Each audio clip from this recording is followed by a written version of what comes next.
General, honorable presidents, ministers, excellencies, ladies and gentlemen, colleagues, friends, good morning. On behalf of Latvian Institute of International Affairs and partners, I have a great pleasure to welcome all of you today at the wintry Riga, but at the same time, of course, at the side event of the NATO Foreign Ministers meeting in Riga, which is called NATO Outlook Towards 2030 and Beyond. The outlooks are strongly shaped by the experiences of the past.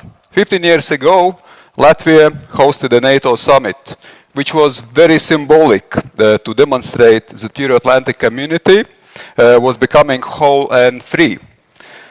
A few years earlier, our president, Vaira Virite Freiberga, in historic Prague summit, expressed it eloquently. We in Latvia would like to build our future on the rock of political certainty, not on the shifting sands of indecision. We would like to enjoy the full sunshine of the liberties and rights that NATO has been defending so long. These words resonate strongly also today. The aspiration towards whole, free, and secure world is a permanent mission. It's a challenging task, especially, of course, in the times of uncertainties. Achieving the goal starts at home, within and beyond the most successful alliance in history, among the like-minded nations. And NATO's Foreign Ministers meeting in Riga reminds us of the importance of cooperation among allies and with partners. And alliances and partnerships are also indispensable in organizing such an event. We appreciate highly our cooperation with a number of counterparts, with a number of institutions. The Ministry of Foreign Affairs of Latvia has been a very important partner for a long time. And with this, I am very much delighted to give a floor for opening speech to the Latvian Minister of Foreign Affairs, Edgars Rinkēvičs. Minister has been in ministerial position already for last 10 years, the longest serving Latvian minister, but also I should add the key person in Latvia's engagement with NATO, I would say already for almost the last 3 decades. So with this, I am wishing a dynamic conference. The Minister Edgars Rinkēvičs, the floor is yours. Thank you.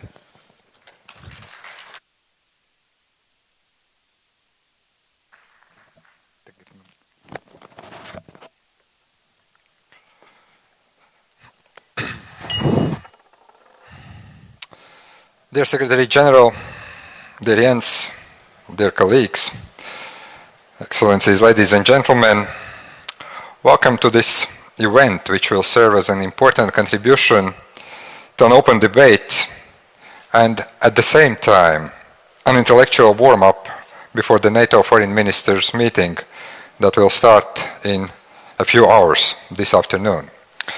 Dear Secretary General, let me welcome you back to Riga for a NATO official gathering.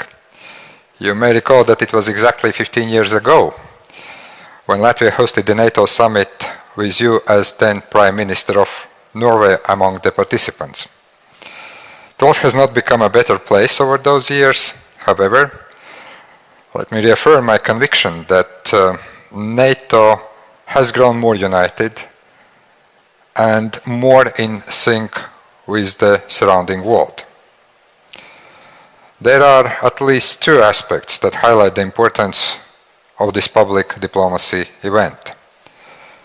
First, NATO is ever evolving and transforming the alliance of nations, ready to adjust to the requirements of the times to ensure security and peace of its members. Indeed, we are in the midst of transforming the alliance so that it is fit for addressing the evolving challenges. Namely, we keep working on implementation of the transformative NATO 2030 agenda. At the same time, we are about to take the next step. We are to commence a political consultation among the allies to update the strategic concept of NATO. Second, it is imperative to involve society representatives, experts, think tankers, businesses, and especially youth. In this context, it is important for the Latvian public to hear firsthand views of the allies coming from across the regions of the alliance. Therefore, I am particularly thankful, Mr. Secretary General and the ministers, for your willingness to join this conference. Let me thank also the Latvian Institute for International Affairs and all its partners for organizing this event. I hope that ideas and suggestions will echo also at the foreign ministers' meeting. Ladies and gentlemen, there are many topics on the ministers' plates for today and tomorrow. But the most important of them, the one that will secure a place for Riga Ministerial in NATO's history, is launching of the process of preparing the next strategic concept. In fact, I find it highly symbolic that we launched the process here in Riga, in the northeast flank of the alliance, just to be finished in southwest of the alliance in the Madrid summit next year, a true 360 degrees approach. I am sure we will hear it multiple times these days that NATO has adapted effectively to be the most successful alliance. It is not a cliché. To my account, in the past 30 years, NATO has transformed a number of times, politically, from creating numerous partnerships after the fall of the Berlin Wall, and ending with enlargement. Militarily, starting from out-of-area operations to the reassurance and reinforcement of the easternmost members of the alliance. However, success of the past does not make it granted truth in a decade to come. An overall effort is required for NATO to remain the most successful alliance also in 2030. And the political will and the commitment in form of resources are required as well. To kick off the debates today, let me walk through some of our takes on what is important to reflect in the next strategic concept.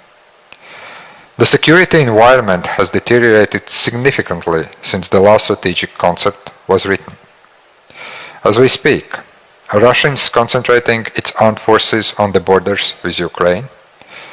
Just 2 months ago, in its strategic exercise, Zapad 2021, Russia demonstrated full military command and control over Belarus.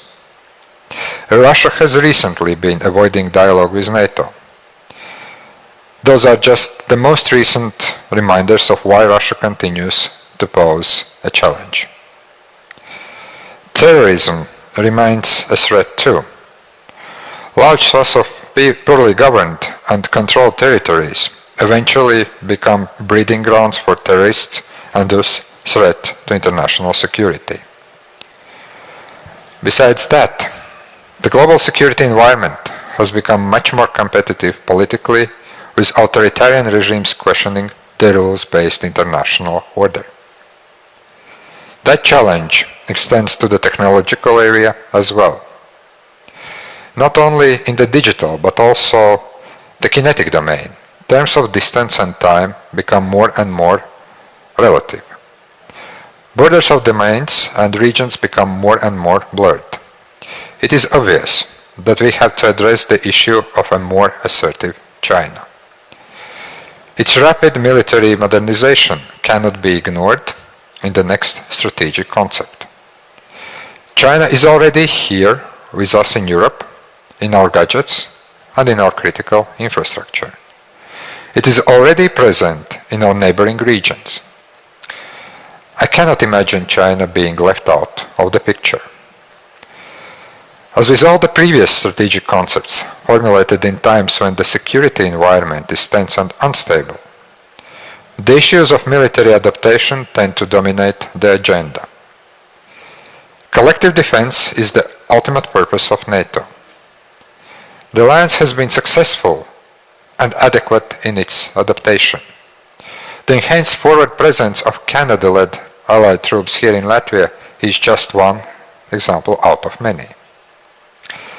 The adaptation is never-ending. Secretary General is leading us on a daily basis, and each ministerial takes another step towards ensuring that our defense and deterrence is up to date and fit for purpose. We have to make sure that NATO continues to have the right forces, both conventional and nuclear, and capabilities at the right place and the right time to protect allies from any threat. Ladies and gentlemen, we are in an everlasting and fierce competition with our adversaries in all domains of new and emerging challenges and threats, be it hybrid, cyber, space, or any new technology. The allies have to be ready to address them. We see that hybrid actions have become a preferred and dominant modus operandi by our adversaries. As we see from the ongoing hybrid attack by the Lukashenko regime, the hybrid threats can be diverse in nature and aimed at several allies at the same time. In circumstances like this, it is no more a national responsibility to withstand and build resilience. The situation deserves a collective response and a collective resilience. Therefore, I believe the way the alliance addresses the task of collective defense has to be broadened and augmented. Otherwise, systemic weaknesses, if skillfully exploited, can lead to erosion of the very cohesion and deterrence capability of the alliance. Here in Riga, we will discuss lessons learned from our mission in Afghanistan. We should be able to set objectives and devote resources to any other out-of-area operation in a more effective manner. NATO is not alone. Our network of partnership is of high value both to NATO and our partners. All the partnerships are important, but that does not make them all being alike. We should aim for a more individual, tailor-made approach. There are partnerships that are helpful to fulfilling our core tasks, like the ones with Finland and Sweden. There are partnerships key to defense and resilience to the entire Europe, like the ones with Georgia and Ukraine, in Western Balkans or North Africa. And there are partnerships important for a globally security environment, like the ones in Asia Pacific, the Gulf, or Africa. There is a unique partnership that has to be reflected properly in the strategic concept, the one with the European Union. It has to ensure an even stronger mutual complementarity in relations between NATO and the EU. Strategic aims are the same for both. There should be no contradiction or competition between them. I see no reason to have one. The strategic concept of NATO and the strategic compass of the European Union should complement each other. And last but not least, NATO stands firm behind Article 10 of Washington Treaty, and NATO doors remain open. Latvia will continue to provide its support and assistance to countries aspiring to join our alliance. From our own experience, we know how thorny the path can be, but it's doable. Mr. Secretary General, dear colleagues, Latvia is investing and will continue to invest in its defense and in strengthening the deterrence and defense capability of the alliance. We will continue to foster unity, solidarity, and cohesion of the alliance and a strong transatlantic link with the United States and Canada. I will stop here by thanking once again the organizers and being eager to hear the keynote speech by the Secretary General, followed by the discussion of presidents, ministers, and experts. Dear Jens, finally the floor is yours.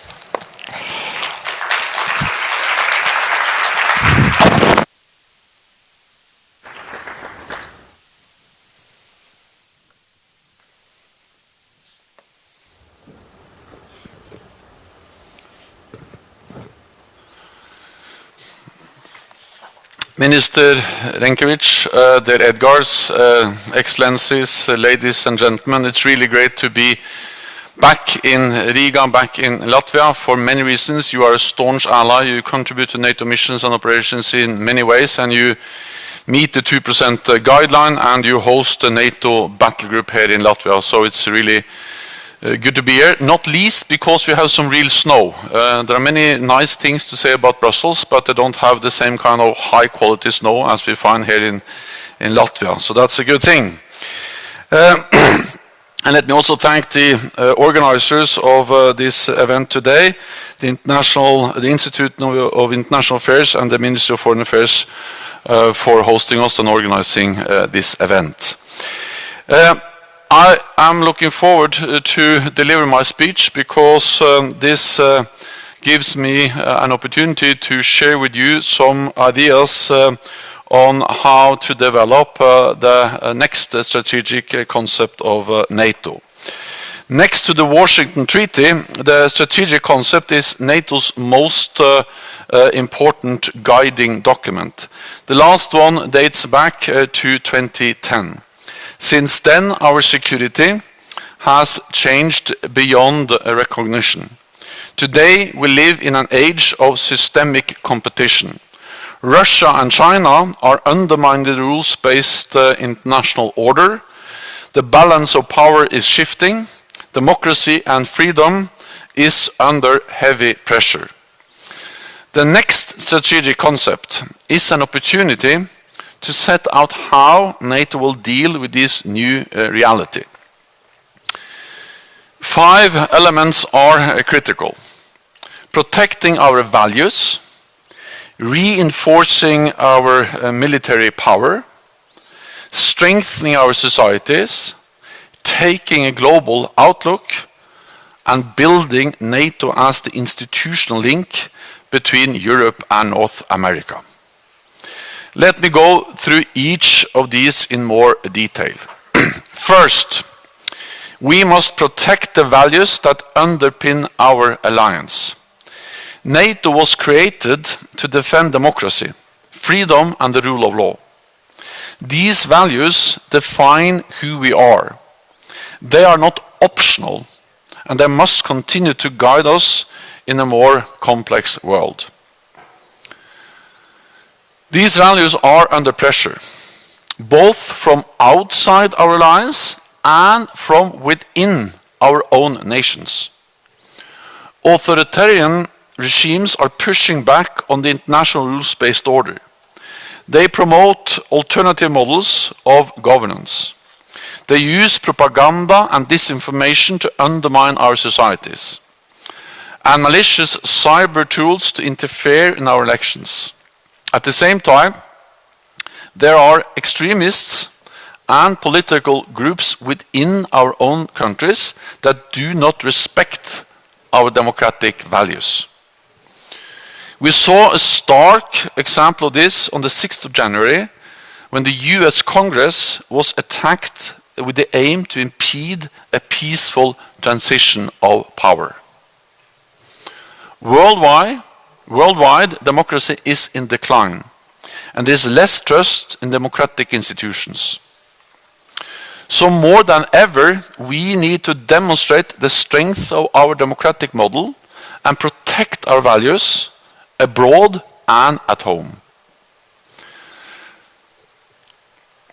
Second, we must reinforce our military power. The 2010 strategic concept stated that the Euro-Atlantic area is at peace. But today, we can no longer take our peace and security for granted. The Russian regime is aggressive abroad and oppressive at home. Its military build-up on Ukraine's borders is of concern. Meanwhile, the Chinese Communist Party is using its economic and military might to coerce other countries and control its own people, expanding its global footprint from Africa to the Arctic, in space and in cyberspace. In addition, cyber attacks are becoming more frequent and sophisticated. Terrorist threats persist. Nuclear weapons are proliferating, and climate change is driving instability and fueling crisis. To keep our people safe in today's unpredictable world, we must continue to strengthen and modernize our deterrence and defense. We need to ensure our militaries are ready and prepared for any threat, with the right equipment the right training, and the right skills. But to ensure our security, it is not enough to have strong militaries. We also need strong societies. And this brings me to my third point. Societal disruption can be quick and easy. It only takes a click of a button to shut down our networks. A social media message to disinform citizens. And a pandemic to paralyze our societies. In today's interconnected and digital world, our nations may be more prosperous, but they are also more interdependent and more vulnerable. Our competitors or potential adversaries are exploiting this. They are investing heavily in our critical infrastructure as a way to interfere in our societies, and using our dependence on essential supplies to further their interests. In Europe, we need the gas to flow from Russia to keep warm and prevent an energy crisis. And we need the rare earth supplies from China to use our smartphones and computers. To make our society stronger, our people and our institutions must be able to better resist and bounce back from attacks. Our infrastructure must be more resilient and our supply chains more diverse and secure. This must be a collective effort. All allies have a part to play because we are only as strong as our weakest link. Fourth, a global outlook. NATO is and will remain an alliance of Europe and North America. But our region faces global security challenges. They require global awareness and global reach. We cannot confine security to specific regions. What happens far away matters for us right here. In fact, many of today's threats are not restrained by geography or lines on a map. Cyber and terrorist attacks, aggressive actions in space, the use of hypersonic light vehicles, intercontinental ballistic missiles, and climate change are truly global challenges. Dealing with them requires working closely with like-minded partner countries around the world. This is not just nice to do, it is an absolute necessity. We should intensify our cooperation with NATO's partners in the Asia-Pacific, Australia, Japan, South Korea, and New Zealand. We should engage more also with other countries in Asia, Africa, and Latin America. And we should further strengthen our cooperation with the European Union and all our partners in Europe. We cannot ensure our security without working with others, but together we can shape the strategic landscape for the better, compete in a more competitive world, and defend the rules-based international order against those that seek to undermine it. Fifth, we need to build NATO as a strong institution. NATO is a powerful idea. Nations across Europe and North America coming together to defend one another and ensure our freedom and security. One for all and all for one. But NATO is more than an idea. It is an idea nested in a strong institution. This creates patterns of cooperation, culture and personal links, integration on a scale that is hard to undo. It has kept us all safe for over 7 decades. Never have so many people been so secure and so prosperous for so long. We cannot predict the future, but we will learn the lessons from the past. A strong alliance between Europe and North America is indispensable to our security, freedom, and prosperity. So we must continue to invest in NATO, politically, militarily, and financially, to make it even stronger, so it can continue to withstand any crisis and any changes in political weather. Today, I look forward to also hearing your ideas for the next strategic concept and what you think should be NATO's priorities going forward. Thank you so much for your attention.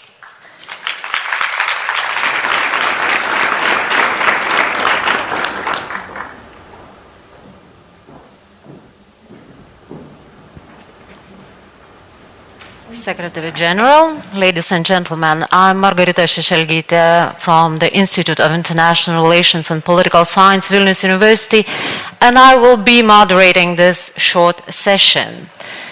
Secretary General, thank you very much for your thought-provoking and very comprehensive speech. It just shows that despite all efforts of NATO to reinvent itself, to reform, the security challenges are increasing every day. You have mentioned cyber, China, challenges to democracy, and there always have been many challenges, security challenges around, and NATO was able to adapt. And that's why NATO remains the most successful alliance in the history, most long-lived alliance in the history. I remember in 2008, a political scientist, Peter Van Ham, was attributing this success of NATO to Madonna curve, as he said, referring to pop diva Madonna, who throughout her career was able to reinvent herself on a number of times. As he said, able to adapt to new tasks, but sticking to the true principles. And looking at the strategic concept of NATO, is there any Madonna curve, Madonna moment in the new strategic concept, and what it is? I don't know. First of all, because I am not here to tell you exactly what is going to be in the next strategic concept. That's for 30 allies to discuss, and then finally to decide when we meet at the next summit in Madrid in 2022, next year. But I am absolutely confident that when we agree the next strategic concept, it will once again demonstrate NATO's ability to change, to adapt. Because, as you said, NATO is the most successful alliance in history for 2 reasons. Partly because we have been able to stand together, despite the fact that we are different. We are 30 nations from both sides of the Atlantic with different history, different culture, different political parties in power, and sometimes we also disagree, but we have always been able to unite around our core task, stand together, protect each other, one for all for one. That's reason number 1 why we are successful. The other reason is that we have been able to change. For 40 years we did one thing. We deterred the Soviet Union. And then the Soviet Union disappeared or was dissolved. The Cold War ended. And people said either NATO has to go out of business or out of area, and we went out of area. And then we helped to end 2 ethnic wars in the Balkans. After 9/11, we have been on the front line fighting terrorism. And now, after 2014, we have changed again and reinforced, implemented the biggest reinforcement of our collective defense since the end of the Cold War. With the battle groups here in the Baltic countries, with tripling the size of the NATO response force, with increased defense spending, and also modernizing the NATO command structure. Now we need to change again. Partly we continue to see more assert to Russia, but also because we see more and more threats and challenges in cyber, in space, and the previous strategic concept, there we talk about Russia as a strategic partner. We don't mention China with a single word, and we hardly mention cyber, hybrid, and climate change. So I'm confident that the Madonna will be change, meaning that we will demonstrate the ability to once again adapt to a more complex, a more competitive world. And again, the environment we operate in is changing, NATO is changing, but the main idea is the same. And that is, we are safer together, North America and Europe, when we stand together than when we try alone. Thank you. You've mentioned China, and it is very interesting because tensions in Indo-Pacific are increasing and the waves are coming to this region as well. Me, being from Lithuania, can feel these waves coming. And the question is China enough military and enough close to NATO to react to what's happening in China and around? So, first of all, China is not an adversary, and the rise of China also poses and provides opportunities for NATO allies, for our economies, for our markets, and the rise of China has also helped to lift hundreds of millions of people out of poverty, and of course this is important for all of us. And we need to engage with China on issues like arms control. I spoke with the Chinese foreign minister, and that was one of my messages, that China should actually be part of future arms control arrangements, and for instance on climate change. But at the same time, we need to realize that yes, China is in many ways far away, but China matters for our security. They will soon have the biggest economy in the world. They already have the second largest defense budget. They have the biggest navy. They are investing heavily in new, modern military capabilities, including hypersonic glide vehicles, expanding significantly their arsenal of intercontinental ballistic missiles. And of course, this is a global issue. It can reach all NATO territory. And then we also see that they are operating in cyberspace, in space, that matters for what's going on the Earth, also in this region, North America and Europe. So this idea that in a way we can confine our security to only the Euro-Atlantic area, that doesn't work anymore. We are an alliance of North America and Europe, but this alliance, this region, is faced with global threats and challenges, and the rise of China is one of them. And therefore, we also need to work with partners to address that, including in the Asia-Pacific region. Can China be a new Madonna curve for NATO? To be honest, I don't know exactly what you mean with this Madonna curve, but NATO's ability to reinvent itself, to refocus. No, yeah, but I think of course NATO has to be focused. But I think the challenge now is that we cannot focus on one threat or one challenge. We don't have the luxury of choosing. There are so many things at the same time, and we need to be prepared also for the unforeseen. I remember the Cold War, and there were many things that were dangerous and we disliked with the Cold War, but it was in a way kind of clear and stable threat. It was the Soviet Union. Now there are many threats and challenges at the same time. Some are, as I say, visible and clear, and some are more covered and disguised. And we have the whole space and cyberspace domain, and we have also many different types of terrorists. So it's this combination of many things at the same time. So I don't think there will be one Madonna, there will be many. And that's exactly what we need to address. Thank you. Thank you very much for your answers. I don't want to misuse my role as a moderator. I want to open the floor for the questions from the audience. I see 1, 2, probably we'll take 3 because we have like 10 minutes. So here, Sandra, could you please introduce yourself? Do you have a microphone? Microphone is needed there. Thank you very much. Do you hear me? Yes. Good morning, Mr. Secretary General. It's a pleasure to meet you in person. I'm Sandra Fernandez from Portugal, from the University of Minho. I would like to ask you a question about smallness in NATO. Smallness doesn't mean the same thing for all small allies and partners. And for a country as Portugal, with the geopolitical refocus on the East, on the Indo-Pacific, there is a loss of geopolitical purpose somehow in the alliance. And I would like to ask you, how do you see the capacity of the next strategic concept to mobilize traditional allies who are there on the same ground and values, but who try as an EU member state as well to build capacities? But as a small member state with small companies, Portugal is not very competitive and is focusing on niches. Is that enough for you as a contribute? And how do you see other small member states contributing to the next concept? Thank you very much. Thank you. Shall we go one by one? Yeah, okay. It's not wrong by being small.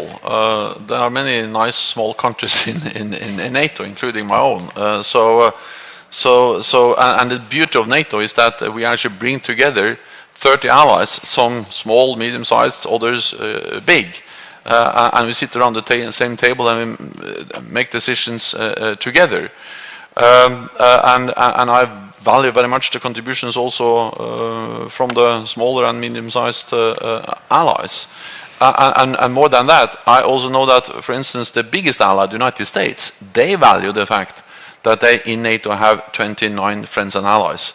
Because when they face a more competitive world, when they see also the rise of China, they realize that NATO is not only good for Europe, but NATO is also good for North America and the United States, because that together we represent 50% of the world's GDP and 50% of the world's military might. Then I strongly believe that also small nations can be competitive, and small nations have excelled and demonstrated their capacity both in the defense domain but also in other domains. Of course, they cannot be competitive in all areas, in all industries, but they can specialize and they can be part of a broader effort.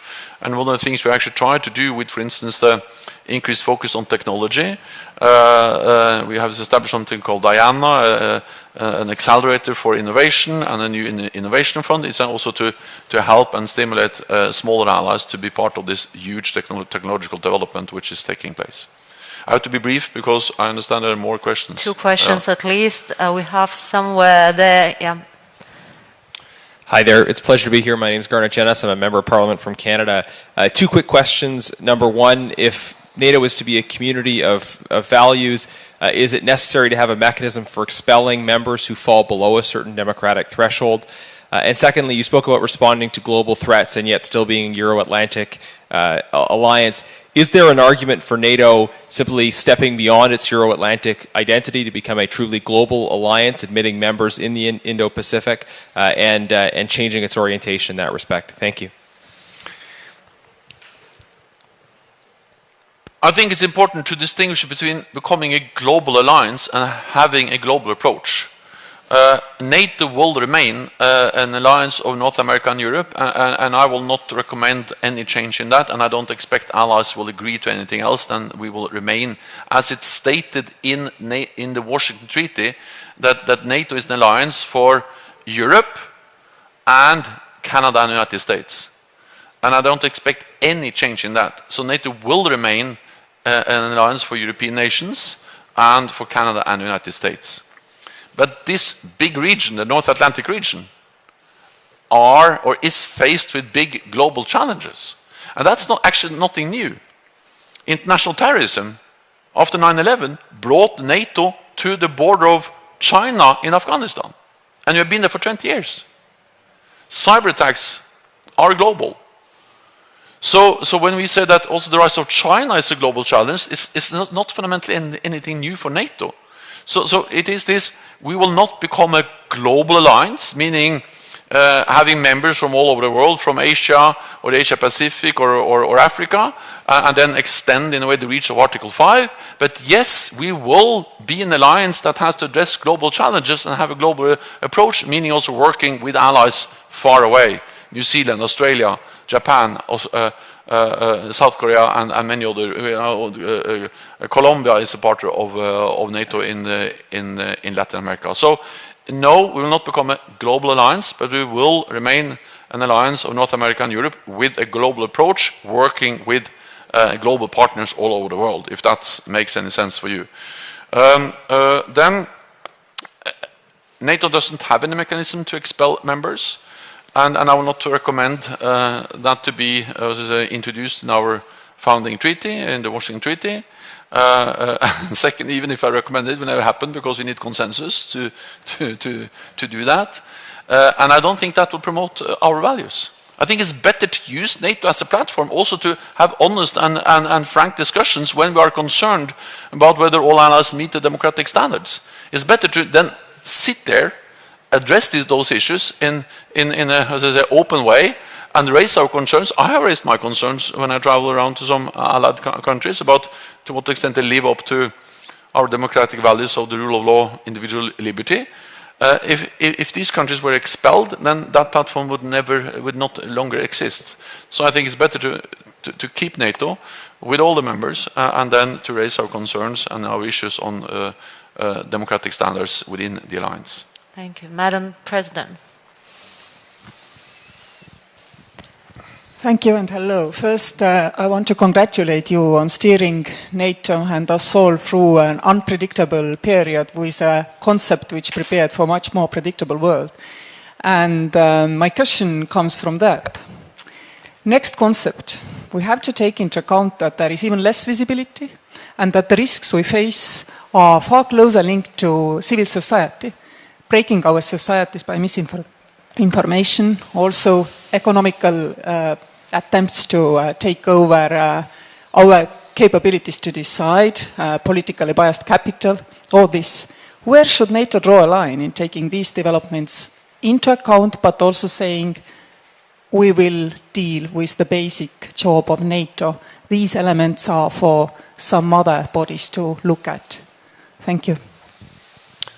Thank you so much. It's great to see you again. And first of all, I think you point out something which is of great importance, and that is that before security was very much about military threats and also military responses to military threats. Now security is much more complex, and it's much more about covert and overt aggressive actions. Again, cyber, hybrid are examples of that. We also see, as I mentioned in my speech, the importance of our infrastructure, strong societies. We had a big discussion about 5G that started as a kind of only a financial or economic issue. Then allies realized that that also has some serious security consequences. Energy supplies the same.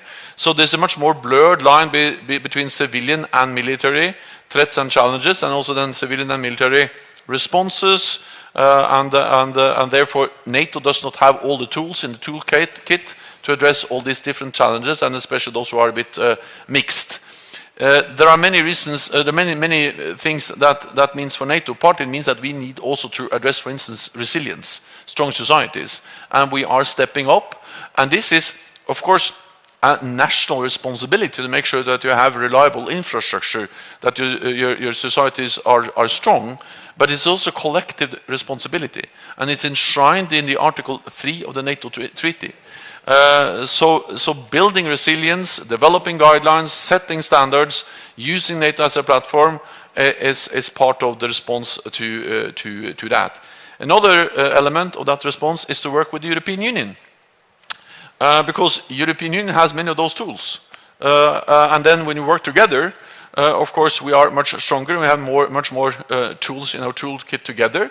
And for me, it was a great privilege to travel together with Ursula von der Leyen, the President of the European Commission, to Lithuania and Latvia on Sunday. To be honest, that's actually the first time ever NATO Secretary General travels with a President of the European Commission. And for me, that just demonstrates that we have been able to lift over the last years the NATO-EU cooperation to unprecedented levels. I'm proud of that. It's a great thing. We should continue, we should push, and we should do more together, NATO and the European Union. Because we live in the same neighborhood, we face the same threats and the same challenges. More than 90% of the people living in the European Union, they live in the NATO country. So we are there together. But of course, also, more than 60%, how should I put it? Also, almost 60% of NATO's GDP is outside the European Union. So we need also NATO policies on these issues to encompass all NATO allies. But we need to work with the European Union. and that's something I look forward to. And we're also working on a joint declaration, a third joint declaration with the EU presidents to chart the way forward. Then I see a lot of protocol people are now very nervous, so I feel this is going towards an end, but it was great to see you. Thank you very much, Secretary General, indeed, for very open speech and very open answers. Maybe my questions sometimes were too, academic. Yeah. But I wish you lots of success with the strategic concept and lots of Madonna moments for NATO in the future. Thank you. Thank you so much. And I'll ask the rest of the people who are not going out to stay in their places for the visual break for 15 minutes. Thank you.